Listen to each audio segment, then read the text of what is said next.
Hey, what's up, guys? It's Zima here, and today we're going to be playing Halo Reach again. This time I'm playing on Free For All on Powerhouse, and the reason I chose this gameplay is because I really start off pretty bad. I really don't do well at all. I go about 5-0 before I get my first kill, and the leader is up by about 7-0 for me, which is a pretty bad position, but I somehow, by the end of the game, I gain the lead and I win. I have a running riot. I go on a running riot, and I really get good control of the power weapons, and that's really why I win. But Free For All I really love Free For All because it was my first 50 in Halo 3, and I like just playing by myself because I really don't have to rely on my teammates, because a lot of times I will just play with random people in public matches instead of teammates, so I don't really communicate a lot with them, or they don't really communicate a lot with me. So in Free For All, I really don't have to depend on anyone. I can really just count on my own skills and my own instinct, and I can just really take off with that. And that's one of the main reasons I like Free For All. Another reason I really like Free For All is because I think it really just takes a lot of skill, because you have to know when to be aggressive, and if you're too aggressive, then you're just going to go out there and you're going to die, you're not going to get any kills. And if you're not aggressive enough, then you're just not going to get any kills because you're being way too conservative. So you really have to know when to rush and when to stay back, which is a problem I see a lot of players just have, is that they don't know when to chase and they don't know when to not chase. And that really just ends up being it's really bad for a lot of new players I see, because it really just ends up in them dying a lot. And that applies to Team Slayer and not just Free For Alls, any kind of game type. If you rush too much and if you're too aggressive, then you're going to be completely useless to your team.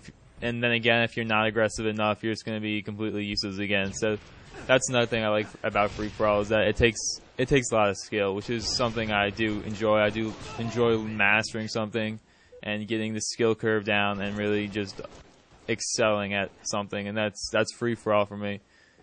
Now you just saw I just got my first kill, and now I'm really going to take off from there, and I really just gain a lot of momentum.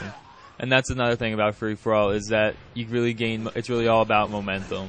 You know, I really wasn't doing good at all, and I really had no momentum going, but once I get the first kill, the game really opens up for me, and I start doing a lot better. I start getting a lot more kills. I start getting sprees together, and that's something you really need to do for Free For All. If you're not very familiar with it, you really need to get momentum, and you really need to try to just get the power weapons and really just get a lot of kills. And as you see right now, I'm going to get the triple kill, but I'm going to choke on the overkill.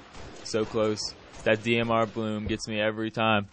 But anyway, there was Free For All Arena for a while, I believe, for like one season. I wasn't too into it because, I don't know, the arena, me and the arena, we just kind of don't know how to say it, but I'm not a big fan of the arena, but I kind of enjoy it sometimes. But anyway, I just wanted to maybe talk about some of the reasons why the arena doesn't work, and why it really seems to have failed miserably in Halo Reach, and why Halo Reach isn't as competitive as a game as its predecessors, in my opinion at least. But the main reason why the arena doesn't work is because people don't like being told that they're really bad at the game.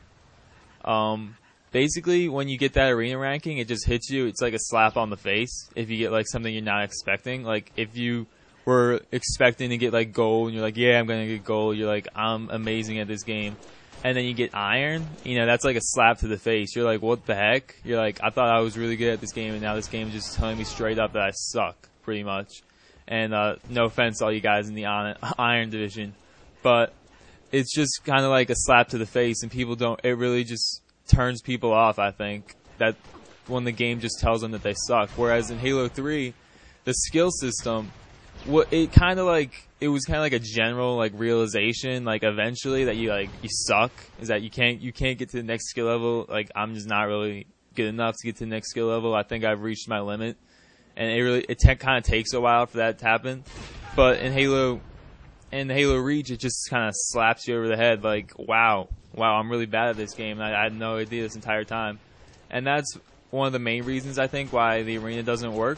And another reason why the arena doesn't work is because Halo Reach isn't as competitive as a game as its predecessors, mainly Halo 3, because it is attuned to the needs of the less skillful players, I think.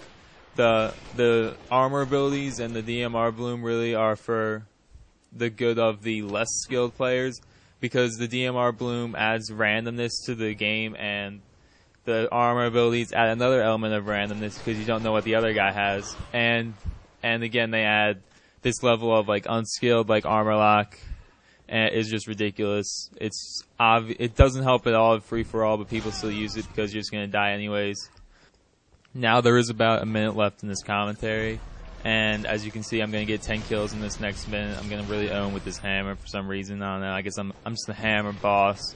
I'm a boss with the hammer. Totally unstoppable. No one can stop me with the hammer. I'm just unstoppable with this thing for some reason. Now back to my earlier string of thought that Halo, it is hard to determine the skill level of a single person because of these random factors, the DMR, the Bloom, the armor abilities like jetpacking and armor locking. It is hard to determine the skill level of a single person because of these random factors. I guess one could argue that because it does encourage more teamwork, because the DMR Bloom and the armor abilities makes you rely on your teammates more for the assists. I wouldn't necessarily agree with that, but basically I just want to hear your guys' thoughts on the matter, and basically I want to hear what you guys think about the arena and Halo as a competitive game as compared to Halo 3 and Halo 2. So I really want to hear you guys' comments. Please comment below. Please rate the video. Please like it. And I do get the triple kill for the win here.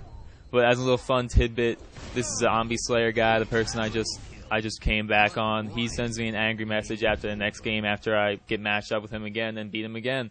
So if you guys like the video, please like it and please subscribe. Thanks, guys.